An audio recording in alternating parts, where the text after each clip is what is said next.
Well, hello and welcome to the Friday RIFTstream. A special shout out today to Meat Merp, who says, I'm just here to get my weekly dose of Brasse screaming something illegible into my ears. Fantastic. You're welcome. Yes. Approve. All right, so this is the kind of random mishmash stream. Good reason for that, and that's because the Rift dev team is busy trying to get stuff ready for Rift Prime, something that you all Rift know Prime? about. Rift What? Prime, yeah. Oh my god. Okay, Can't so wait. we're not ready to announce dates yet, but that is the announcement will be coming soon, TM, really soon, Soon which TM. means there's a lot going on. So of course y'all know me, I'm Brasse, and who's this dude? It's me. It's a Mobi. It's Hello. a Mobi. Oh my god. So It's what do you me. do here? I do all the social influence managing and Atlas Reactor community managing. So that's kind of my spiel. Okay. But if you didn't know, back in the day, I used to do QA stuff. For how long? How long did you do QA? A few years, like 2 or 3 years. And was that your first job in the industry? That was my first video game job, yes, in the industry. Great way to start. It actually is. There are two really easy paths. Well, I shouldn't say easy because the competition is fierce. But two of the easiest paths to get into the gaming industry are through QA and customer service. There are also really challenging jobs, really challenging jobs. So if you survive that, you could probably stick it out for the rest of the careers you might go in. We've had people from QA and CS go into community, into development, into marketing, you started it. Cole started in QA. Our CEO, Scott Hartzman, started out as a lowly CS rep. Isn't that incredible, Yeah, though? so the possibilities are endless.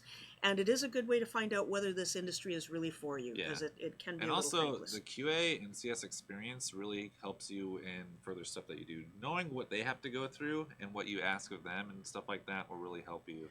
Well, it's good because you see the challenges that both the development teams and the customers themselves face. Yeah. And so you go, oh my God, I am one of you people, and it fills you with a sense of determination to try to make everybody's lives better. But we're going to talk about QA a little bit later. A couple of news tidbits here. Speaking of Rift Prime, I have two things to tell you guys, and you're going to be happy about both of these. I am now at liberty to say that Patron is Prime as Patron is Prime as Patron is Prime. If you have Patron, you will have access to Prime. If awesome. You're on Prime, you are a patron, you'll have access to the regular services. Done. The related question is, well, what about if I buy my Prime through using Rex in Rift Live?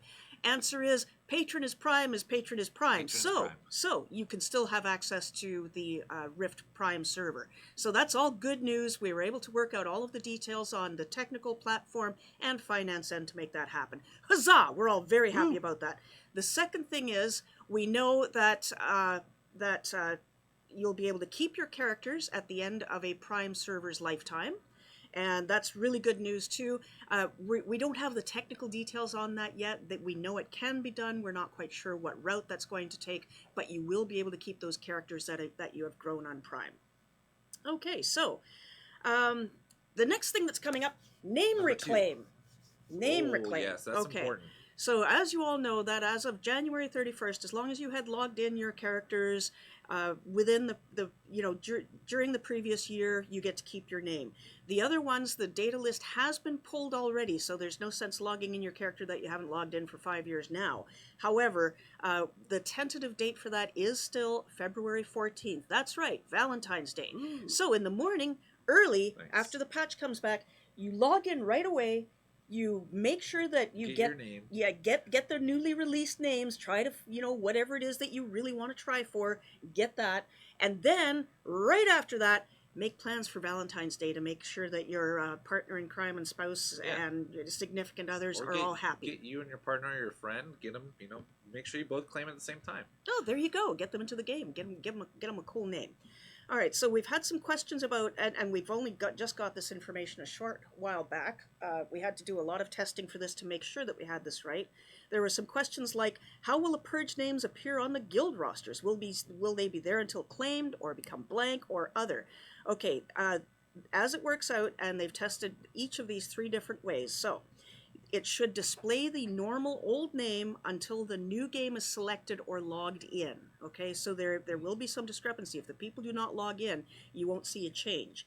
If somebody changes their name on that day, then they will display as the new name. Now, if a name is reclaimed, like let's say John Bob is a member of your guild and they haven't played for 3 or 4 years and they haven't logged in, then as soon as John Bob's name is claimed by somebody else, they will not appear on your guild roster. Okay, that that will not happen. So you won't have any stealthy people getting into your guild. Let's see. So the name reclaim will not purge your guild rosters or friends list. They will stay as is, so that people will not be able to get in there. Good to know. Yeah. And cannot be scooped, does not occur. I can be John Bob now. This is actually the sort of thing that, the red lines on here, this is all stuff that QA has tested, so this is the sort of stuff they do. They go like 3 ways from Sunday to verify that these things won't happen. Super important. Yeah. And what happens to the dimensions of the inactive players that have names purged? Will they be nameless? And it says that displays normal old name until a new name is selected or logged into game. And if somebody does claim the name, then the dimension list will not display that name. If somebody changes their name, their dimensions will automatically be changed to match the new name. So again, tentatively next week on Valentine's Day, and that will happen with the patch. That's a regular Wednesday. We don't have any information about how long the patch will be yet, but that'll be great. And also following up on people who wanted to claim names for memorial purposes. If you had a member of your guild who passed on several years ago, the only thing that we can suggest is that you make sure that you have a character slot free. Make a character that morning as early as possible to preserve the name of the loved ones that you have lost to your guild. Okay, so what else are we talking about? Patch notes. I'm told that we should be reading patch notes because not everybody reads patch notes. They're fairly short for this week. They're Rift 4.3. Mariel MT. Even if we're logged in, can we change our name? Yes, you just buy a name reclaim token, or a name renaming token, and you can change your name right there. You have to log out, and when you log back in, you'll be prompted to change the name. Okay, so the patch notes. Mostly just changes to the souls. The Cleric Oracle Soul, the Planar Exhaustion. Oh, this is actually for a number of different ones here. For Cleric Oracle, Mage Archon, Primalist Mystic, and Warrior Beastmaster, the Planar Exhaustion debuff procced by Enrage will now fade, or procced by whatever your various skills are, will now fade on target death. Additional things for the Mage Soul Archon. Fixed an issue where the non-legendary version of Patron's Rage would not refresh auras, and the following abilities will now have an additional buff for the caster so they can see the time remaining. That's very useful. Arcane Aegis, Shared Vigor, Burning Purpose, Vitality of Stone. Also for the Archon, reduce the legendary Flaring Power cooldown to 2 minutes. And the only item change that came in this week is fix the animated dice on Lucky Staff. So, we do want to tell you a couple of changes that are coming soon to a server near you. We're hoping that these will go in with next week's patch, Soon but TM? Yeah, soon TM, as soon as possible. We know you hate the planar anomaly caches. We hate the planar anomaly caches. They're going away. Okay, so that's good. Rare minion quests. What are the rare minion quests? I'll tell you what they are. When you open your minion screen and you see the one with the diamond on it and you have to pay monies for it, those are going away because we know that you just shuffle them back into the deck just like I do. So they're going away. Nobody likes them. So that'll just save you some time. So let's talk about the Valentine's Day stuff. That runs next week, starting Monday. Normally we start things on the Wednesdays, but the stuff is all patched in and ready to turn on. So as of Monday... Valentine's Day is on Thursday? Wednesday. Wednesday. The 14th? Yes, the 14th. Okay, don't forget, dude. I mean, don't blow it this year. Not this Again. year. Okay. Do you have a special someone in mind? No. Oh. But everyone here. There you go. Apparently, there you go. Mobi is available. Please send all of your resumes to me, and I'll decide if you're cool enough to date Mobi. I can't believe I just did that on a live stream. Yeah, I'll report myself to HR right after this. Okay. Anyway, 12th to the 18th for 1 week only. There are going to be XP bonuses coming. 4 of the previous lockbox mounts are going on sale directly through the marketplace, and if you want to know which 4, well, it's Valentine's week, so think pink. 4 of the previous Think lockbox mounts will be going on sale. And remember, when you actually buy one of those, they unlock for every character on your account. And then the new supply crate is coming out as well. And again, 1 week only during the Valentine's week. And if we could, Wow. yeah, if we could just switch to the other screen for a second here. I know Oh that my Cloud God, has this is spoiled this great. already. But we will we'll have a little animated version of this on our site as well on Monday. This is super, super Do cute. you want to zoom in a little? Or? No, can't really, because it's super low resolution, because Oh, I okay. just stole it off of one of the dev sheets, you know, which I'm probably not supposed to do. But hey, Cloud's got it already, so why shouldn't we have it, right? So the brass leaves. super cute. This is called the Lovely Cappy mount, and it is just as adorable as it looks in here. And now I know some people are going to say, well, why is it in a supply crate? Well, you know, because supply crates help us pay our development costs and the cost of keeping the servers on. Keep in mind that if you don't want to partake in the supply crates, then you can always wait, and these will eventually come to the marketplace for real monies, just like the other mounts are coming this 1 week. But just to give you some idea, when you get those supply crates, it's not just your chance at the chase mount that you're getting, because I actually bought a bunch last week, and here's a short list of some of the stuff you get. You can get resource bundles, you can get dimension chests and stashes, you can get trinkets and accessories, you can get individual reward charges, Legion datagrams that can be used at the raid gear merchant, crafting marks, favor, captured intel, Opie's artifact stashes. You can get PvP currency. You can get open world currency, celestial motes for crafting, costume items as well. I got 2 really cool looking costume items that I have never had before, and of course, prize tickets. And with the prize tickets, when you save them up, you can go to the prize ticket section of the Rift store and pick your own darn prize. And I kind of like that. I'm saving up my tickets for something That sounds special awesome. too. It So is many pretty cool cool. things. Yep, it's not bad at all. And remember, every time that you buy one of those supply crates, you're helping pay the wages of QA guys like these dudes used to be, and for the servers. All right, so let's talk a little bit about QA. I'm just going to switch to the in-game. In case you wonder, I am actually on Brutwacht on the EU servers at the moment, and I'm just going to throw. What are those fancy pinatas doing there? You have not seen these before? I have seen them before. Okay. Yeah. So the artifact pinatas, they are exclusive, and come along, smash them up. I'll put out a whole bunch of them here while we're talking. I am in Stonefield, as you can see on the screen, on the Brutwacht server. And the artifact pinatas contain the artifacts that are quite exclusive. This is the only way to get them. Looking stylish. Looking stylish. That's right.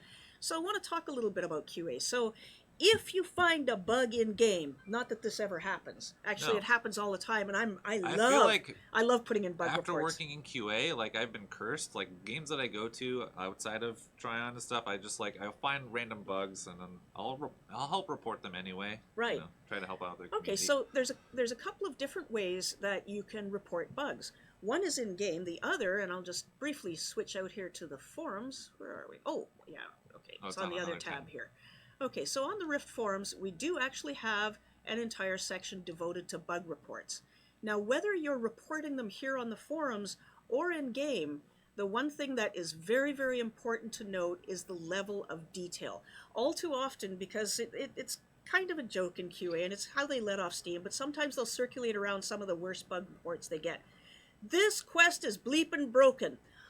Okay, which one of the 14,000 quests might this be? Or sometimes I'll get messages that are like, this dragon mount isn't working right. And I was like, well, we have a bunch of different games that have dragons and stuff. You have to tell me at least the game it's Right. And then maybe a screenshot or something like that would be awesome.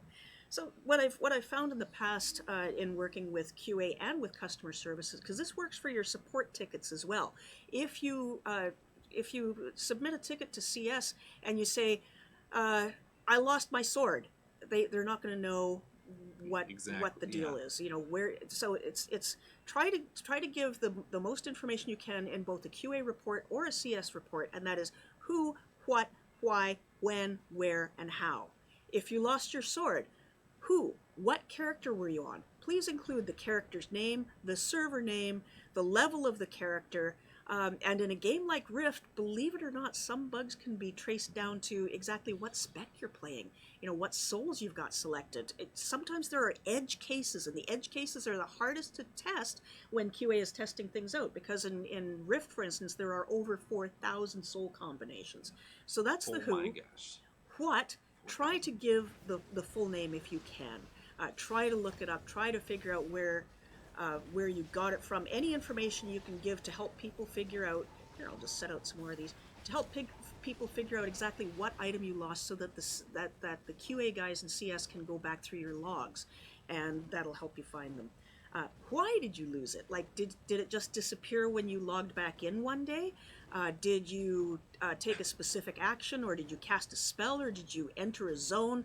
Why did it, why or when did it disappear? What day did it disappear? What time did it disappear? Include your time zone if you can.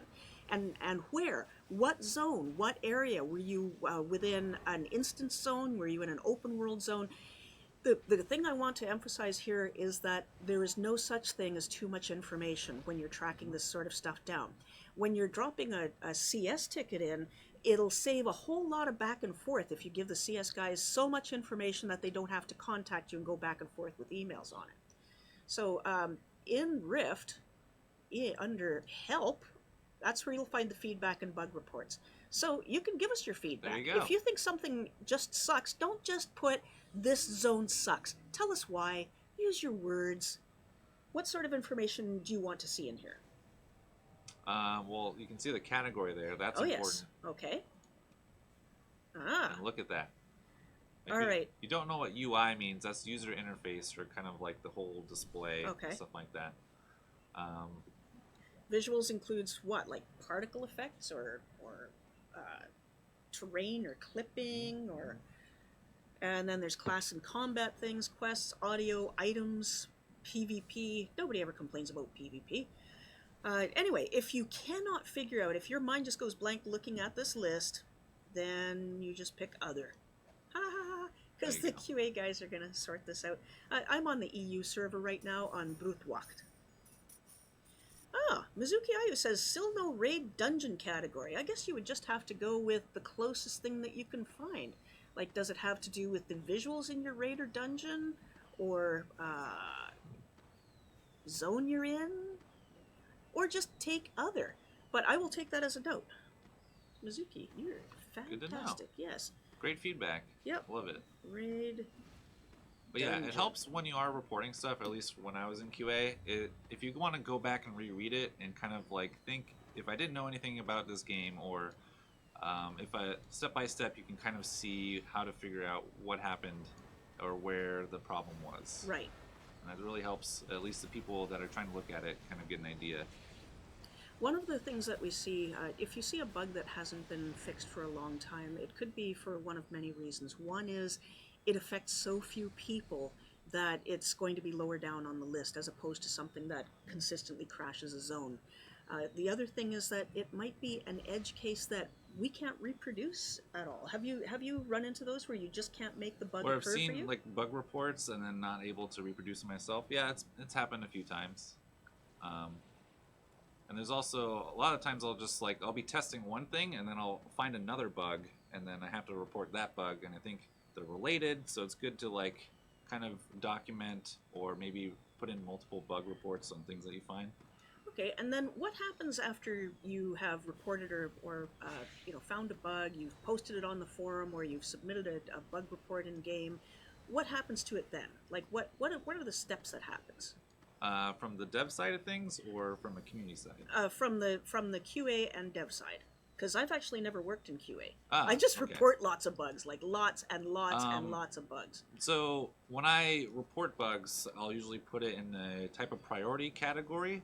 Like if the game is just like crashing immediately once you log into an area, that's pretty high priority. Like, and if it happens a lot, then it means no one can actually go to that area or something like that. So that's what we call a game-breaking bug. But yeah, if there's just like a text bug, then that's pretty low on the priority list. So you kind of like, that's very important to kind of make a good judgment call on what is a high important bug and what is not. Yoda Dragon King brings up an actual interesting point. We hear this a lot. But there shouldn't be bugs anyways. The truth of the matter is that we run into situations where even with the QA in our company testing things, and even with our internal people, the devs, the community team, anybody who's free, we have regular game testing sessions where we report a lot of stuff. But we're talking about, a couple of dozen people. And then even when it goes out on, if it goes on to public test server, there aren't that many people on PTS. So it is always possible, and it's almost always an edge case bug that happens. The more that you play a game, or the more people that you have looking at stuff in the game, the more stuff you're going to find that you didn't know about. Especially if you ever watch speedruns and stuff like that. Oh, yeah. There's a whole community based on trying to finish a game as fast as possible, and they discover a bunch of bugs and other things that kind of help them get through the game. And a lot of those games are released and already done and stuff like that. But the beauty of working on a live game like us is we get your feedback, and we can improve things and fix things. So yeah, well, we have normally we have weekly hot fixes, and that's one advantage of an MMO style environment, is that, or any live game environment, as you say, is that we can get in there and fix them. When it's a set piece game, like a lot of the RPGs that are out on the market, if something goes wrong with one of them, then it's a lot harder for them to get a fix in, and you end up having to rely on workarounds instead. And also, like, in terms of like Atlas Reactor, which I manage, we'll see bugs, and then when we get a hotfix in for that, we'll know next time, like, oh yeah, we should look out for this specific thing when we release a new character or something like that. Right. So we'll kind of get a better idea. What do you know about the automated crash reports and the logs that we can submit? I know that you can submit them from the Glyph launcher, as well as just getting a copy of them to stick on the forums. Yeah, they will come into logs, and we can check them through some programs and stuff, and our engineers can take at the logs and kind of get an idea of what system and stuff like that. So those are really helpful. Be sure to hit like accept when those happen and pop up. If you hit cancel, then we don't get to see what happened. Right. So. It's a really good way to help. And yeah, Forbidden Lake says the more crash reports sent in, the higher priority a crash gets. That's actually true, because if we notice that 50, 60, or 100 people are having a problem at the same time, then all of a sudden that goes up the chart, and we go, oh, there is seriously a problem here. So it's very useful. And yeah, Kalari Cuddle says, Glyph, the bugs there are insane, but the forums have loads of tips on how to fix them. That is true. Sometimes we do rely on workarounds until we can get a permanent fix in. And regardless of what game I'm in, the first thing I do when I run into a bug to see if there's a workaround is I go to Google and use my Google Foo and type things in, and I will research every forum that has information on other people who have encountered it, what they've done, what the status of it is. Disorder says, so we should report every time. I hardly do. It only takes a couple of seconds, and yes, reporting the bug or submitting your crash logs, it's extraordinarily helpful. Keep in mind that you're not just helping yourself, you're helping all of us in here resolve the problem for all of your fellow players. All right, so what else do you got to say about QA? Is that it? You guys have any questions about QA? I haven't done QA in a while, so it's I'm trying to think back. Ripfast, can we get a definitive answer on what is going to happen with old promo event currencies? Would be nice if those old currencies could be combined to a generic currency to buy the promo mounts we may not have had quite enough of a specific promo currency for. Yeah, the promo currencies are always under discussion, and we all know that Rift has a lot of currencies. This is actually a common issue in a number of MMOs, and we know that it's annoying, and the old promo currencies do need to be looked at for sure. Patron monthly box is going to have T2 gear soon? No, I don't think that's going to happen, but I don't know. No updates on Eternal items, other than the fact that as soon as I go into my angry mode here, somebody's going to get an Eternal item when they drop me. I think we got almost enough people to do here. Yeah, the budgies are amazing. I want to get them in all the different colors. What you should do is keep an eye out for many long weekends. If it's kind of a default thing. If we go, okay, so there's a long weekend coming up, we should put something out there for the players to invest in. That's often a time when you'll see the old mounts come back. And there will usually be somewhere between 4 and 8 of them, and they're always retired lockbox mounts, and they're gorgeous. Really cool, they're really, really pretty. I love the mounts in Rift. I'm still waiting for the sapphire glowing key Rin to come available, because I don't have that yet. And also, I don't know, and I think some of the mounts may not even be available through the marketplace or any other way other than earning them in game, which means I just got to get the lead out and work on that a little bit. Okay, and with that, I think I will now switch to my mode of damaging. Let me just make sure that we've got everything on here. Sorry, there's a lot of notes. Okay. Oh, and also because of the new mount coming to the supply crate, the lovely Cappy, remember that the blazing snail is going to go away, at least for a while. So if you want a chance at the blazing snail, now is the time. Okay? All right. Is the blazing snail on fire? He's pretty lava-y, so he's Cool. glowing. Yes, we've had to reinforce the saddle with some environmentally friendly asbestos substitute. And here we go. I think it's time to work with these guys. So while I'm doing this, do you want to talk about the creator program a little bit more? Because that's the other thing that you're involved in. The chat. Oh yeah, put the link in. But yeah, if you didn't know already, we support a lot of content creators through Twitch, but not just Twitch, but YouTube, any type of social media or content creation platform. So like artists, bloggers, even musicians and stuff we get sometimes. Really? There's been a few that have made like rap songs and other things like that. Oh yeah. But if you make any kind of like creative content, you can sign up to our creator program. The link is right there, and we check out applications and send out monthly giveaways for like awesome mounts and skins and stuff like that. Now, does this include people who do blogs and fan sites and that sort of thing? Totally, definitely. Or even like really supportive forum moderators, stuff like that. We like to help out as well if you want to do contests and stuff like that. We also try to help grow your social media by retweeting your Twitter stuff or grow you on Facebook. And we even host sometimes, like we've done some Friday streams. Oh my gosh, you guys have been lifesavers sometimes. Lifesavers sometimes when we just don't have anything else to stream and we're kind of panicking, and we always know that, you know what, I bet one of our creators will stream for us, and that's so much fun. It's Definitely. nice to see your numbers go up, and it's nice to see our players exposed to new items and new avenues of creation.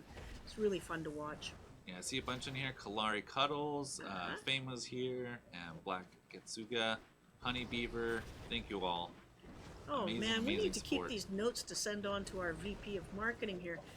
Fame says, can hands down testify that Mobi is great to deal with, and that the Trion Creator Program is awesome. Well, Thanks. thank you so much. Even though you like Twizzlers over Red Vines, I appreciate them. I honestly didn't know that there was a difference. What? What's the difference? Twizzlers and Red Vines? Yeah, really, they're twisty, nasty, chewy things that get stuck in your teeth. You're just on neither team then. Okay. I'm on team none of that stuff. All right, that's fine. Hey, so I have a question about the Creator Program. Do you need to have a specific level of followers or subscribers or a number of views per month if you've got a fan site? So when I look at applications, I don't say like you have to have 1,000 followers or something like that. I more judge it on what games you're actually playing. So I look at kind of your past broadcasts or your YouTube channel, what your channel page looks like, so the kind of quality that you have there, and the amount of effort that you're putting in. Are you actually playing Rift every week or every month? How often you do it? Things like that. And what happens if you both like maybe you're a streamer and you like streaming Rift and Arcade because they're both MMOs and that's your jam? Do you have to pick one game or another? You can actually go up to 2 games. I'll allow 2 games you can set as your main game, and I check out your channel to make sure you actually are playing both of those.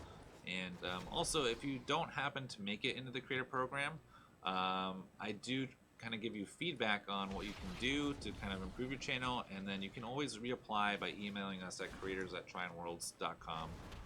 Then I'll check out your applications with the new applications coming in and try to get you accepted. But yeah. Okay, that's very cool to know. Because, of course, one of the things I've always worried about is, if somebody applies and they say, hey, I'm a blogger, I'm thinking about the way people get into trade shows, quite honestly. Oh, okay. I'm a blogger, and then you go to their site and they actually haven't posted anything in 6 months, and no, not going to qualify. No, you're not just probably giving not. free stuff out. Yeah, I guess what we're saying is that we really want to support the people who help support our communities. You guys are all part of our extended community team, more than you might Definitely. imagine. We also love to talk to people in the creator program for short-term feedback on specific issues. If there's something going on in the community, I will often go into a channel that I know is populated with a bunch of Dimensioneers, and I'll say, so here's something that we were thinking of doing. How do you think this would fly? Especially if it's a contest or something. And believe me, them creators like Katasia and oh god, I can't remember her name now. Odzilla. These guys will tell you instantly what they think, whether it's good, bad, or otherwise. But creators also tend to provide a lot of extraordinarily focused and constructive feedback. So it's nice to have you guys on board. You're really a part of the game. And wow, these guys are taking me down pretty fast. Hey, you know what we're giving away today? We're giving away 3 patron passes. What? Which won't surprise anybody, but you know what else we're giving away? 1, because Arconix isn't in and Amory said it was okay. We're going to give away 1 of the adorable little lovely cappies. The cute Was little that things. what we saw earlier? Yeah. Yes. Nice. So they're super cute. They're not available yet, but they will be available next week. And as soon as we can get an item code for it to grant it, we will make sure that that gets delivered to you. So the patron passes you'll get today, the one and only lovely cappy that we're giving away today, will be available next week. So you guys can start rolling for those. And if Mobi, if you could read off the winners for us, that would be great. Definitely. We'll do the 3 patron codes first. Getting distracted by this epic battle. Yeah. Oh, I'm almost down. 30-day patron. 30-day patron. Darn Let's right. go. I'm going to throw down a couple more of these before I go. Good luck to you guys. I hope somebody cool gets the eternal item. Winners, Godspeeders. Congrats. Oh, so You got dead. 30-day patron. And remember, that gets you into Rift Prime as well when you have patron. Well, there it's we not go. up yet, but it will. And then we got Ms. White Rose. Beautiful name. Congrats. That is a nice name. And Mia Crazy Cat. I love Oh, yeah, Mia Crazy Cat's pretty lucky. They've won stuff before. Oh. Hey, here we go. Chava of Galidra has just acquired a marvelous item, Death Mask of the Dark Convert. What? Okay, that is really nice. Congratulations. All right, so I'm going to disappear out of here. Dun-dun. Okay, so now it's time for the lovely Cappy. The lovely Cappy. Who's going to win that? Happy like that? Cappie. Yeah, there it is. Happy. Okay, good luck. Here we go. What's that? One cheesy island. One cheesy island. That's great. That's great. Congratulations. Okay, if you guys have not, if you guys have won something on a past stream and you have not gotten it yet, please drop me a note. My email is lcarlson@trionworlds.com. We'll make sure that we get these to you. I know that we had, yeah, go ahead and type that in there. I'm not shy about sharing my emails. I haven't been spammed in the past, and I trust you guys. We're all part of the same big family. So that's it. A fairly short stream today because we don't have a lot of dev stuff going on. But make sure that you set aside the date. The 12th is when our Valentine's Day bonus goes on, as well as the direct sales of the 4 previous pink lockbox things. The lovely Cappy supply crate goes on sale. Nice. And on the 14th is probably Wednesday. Valentine's Day is probably the day that we will release the names that we brought back from the name reclaim program. And make sure you plan out something cool in game to do with your closest friends. You love them, give them a hug. And also next week on Friday, we will have guys from the dev team here because they're going to be ready to talk about Rift Prime. So yes. we will make I'm sure that we excited. post that on Wednesday so that we can get lots of questions in about that. I know that they're testing out a lot of things because they're reverting things to make them work on Rift Prime. And reverting stuff doesn't always work just quite as well. I had a as few possible. creators already mention, like, when's Rift Prime coming Yep, out and things yep, like yep. that. And Good to yeah, know. Nakir21, when I get back to my desk, I'm going to go to the North American servers, and I'll let you guys know where I am. I'll announce it in the channels, and Yep. then you're going to do something else. All right? Also, if you won anything today, you'll get a Twitch inbox message later in the afternoon as we send out all the prizes today. So Right. And if you've ever thought about doing something for the creator program, if you want to be a comic artist, if you want to do a blog, if you want to do live streaming, if you want to do YouTube videos, you want to start a fan site, you want to start firing up the Rift wiki on Wikipedia again, any of those things qualify. He's your guy. He's That's on right. Twitter as OMG, it's Mobi. That's right. I'm on Twitter as @Brasse, pretty easy. And we shall see you next week. Thanks all. Peace.